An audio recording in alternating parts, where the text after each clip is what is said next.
The Objective News Network? Another government shutdown? Hello, everyone. This is John Hnatio reporting for the Objective News Network. Welcome to our broadcast. In our last story, we told you about the software system we have used behind the scenes to help us assure the honesty and objectivity of our reporting, and upon which we draw only logic-based conclusions. After recently reaching the threshold of over 100 stories produced and broadcast on air, we took a hard look at comments and ideas from our viewers, just like you, and saw that a small number of people questioned the objectivity of some of our stories. Some called us right-wing extremists, while others called us progressive liberals. Not so many words, depending on the subject of our stories. It is our mission here at ONN to be fair, objective, and completely transparent about the news stories we produce and publish here at ONN. Today, we are going to be completely transparent with you to show you firsthand how we produce our stories using a software product called Authentification. The software looks like this. It allows us to validate simple assertions by finding the best supporting and debunking URLs with a different perspective, sources of data on the internet in a completely transparent and repeatable way. A major topic on the news over the past week or so has been whether we will have another government shutdown. Congress is now back in session with only 10 more days to hammer out a government budget, including topics ranging from emergency funding for the war in Ukraine, federal disaster relief funds, and the House probe into Hunter Biden's overseas business dealings. All of these dealings against the background of an exponentially rising national debt that is expected to rise to over $2 trillion in the near future. So, let's start off our news analysis for today with the simple assertion, quote, "The rising U.S. national debt will result in a sluggish economy," close quote. Our first stop along the way to gathering only true and valid facts is to go to the U.S. Congressional Budget Office, where we learn several important, genuine issues of fact, like CBO projects a federal budget deficit of $1.4 trillion for 2023. The deficit amounts to 5.3% of gross domestic product, or GDP, in 2023.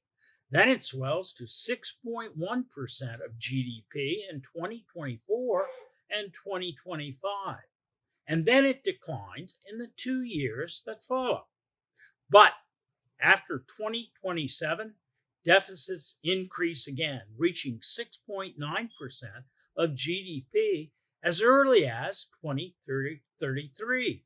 A level exceeded only 5 times since the end of World War II, 1946. At this URL, we are told by the International Monetary Fund that the rising U.S. debt and inflation are contributing to the decline in gross domestic product.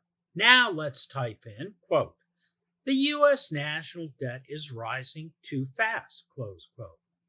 At this debunking URL, "Why U.S. Debt Must Continue to Rise" by the Carnegie Endowment for International Peace, we're given another perspective, telling us, quote, "With so much debt in the world and with debt levels rising so quickly, people tend to think that economists have studied this issue deeply and fully and understand it.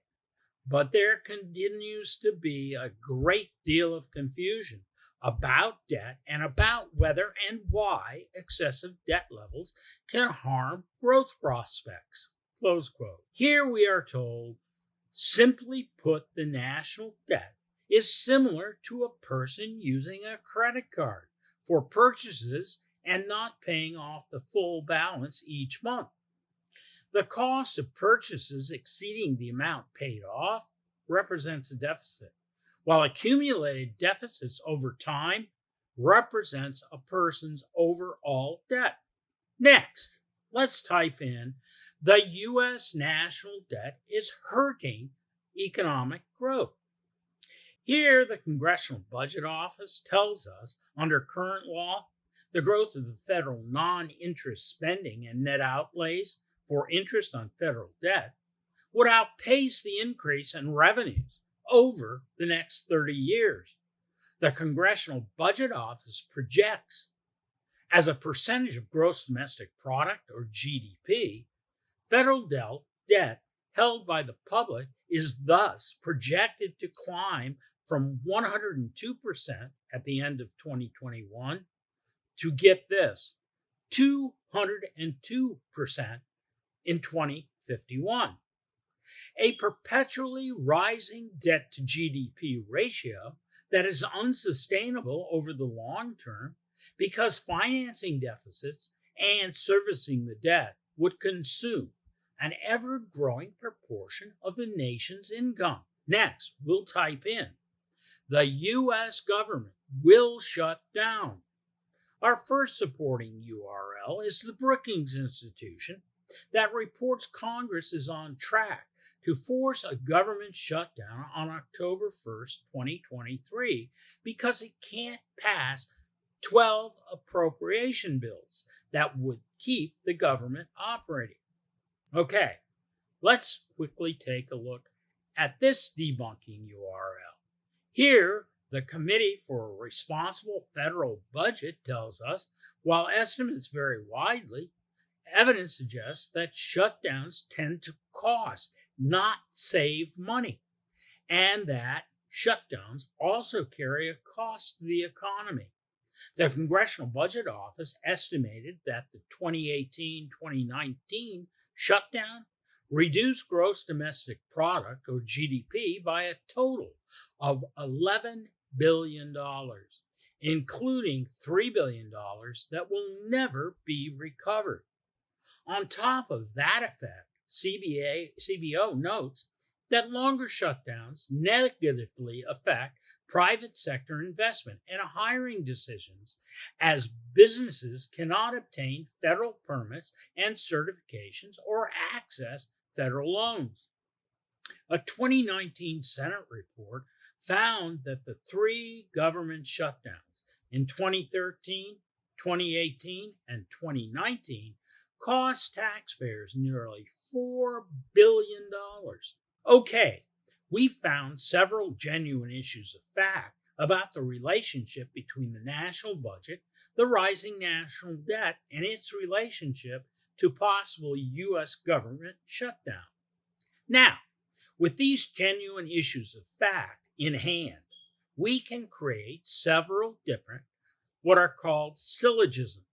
A syllogism consists of two premises that, if they are true, necessarily means that the conclusion must be true. Something like this. Major premise: all cats are animals. Minor premises: cats have 4 legs. Conclusion: all cats are animals that have 4 legs. But the conclusion of a syllogism is not valid when either of the two premises upon which it is based are not a genuine issue of fact. Something like this, for example: all cats are animals, cats have 6 legs, all cats have 6 legs. Clearly, the minor premise, cats have 6 legs, is not a genuine issue of fact. We can immediately see that the syllogism is illogical because the minor premise is not a genuine issue of fact, because cats simply do not have 6 legs. So, using authentication, we have found the following 7 genuine issues of fact involved in the national debt and its relationship to the GDP and budget appropriations by Congress. We know 1, the U.S. deficit will continue to grow. 2, rising debt and inflation are contributing to a decline in the growth of the GDP. 3, there is a great deal of confusion about debt and about whether and why excessive debt levels can harm growth prospects. 4th, Congress is on track to force a government shutdown on October 1st, 2023. 5, because it can't pass 12 appropriations bills that would keep the government operating. And 6, government shutdowns do not save money and, in fact, have 7, cost billions of dollars that can never be recouped.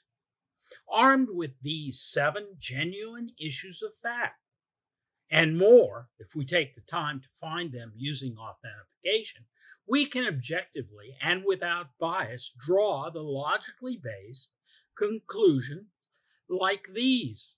1, major premise.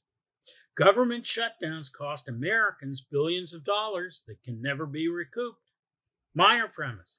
Government shutdowns result in declines in the growth of the GDP. Thus, the conclusion, government shutdowns do not help to reduce the national debt. Or how about this one? Major premise. Financing the deficit and servicing the debt will consume an ever-growing proportion of the nation's income in the future. By the year 2051, it is projected that the U.S. national debt will reach 202% of the GDP. The conclusion, the national debt is unsustainable. Now, we could go into much greater detail using authentication to find genuine issues of fact that we can use to support logical and unassailable arguments like these. In each and every story we produce here at ONN, we go through this same type of critical thinking in the background. In the future, we will be making the use of authentication much more transparent to demonstrate to you that our stories and the conclusions we draw are based only on credible facts and unassailable logical analysis. It is what it is for September 6, 2023. Thank you for watching the Objective News Network, and please tell your family, friends, colleagues, and any followers you may have about ONN. This is John Hnatio reporting. We look forward to seeing you the next time.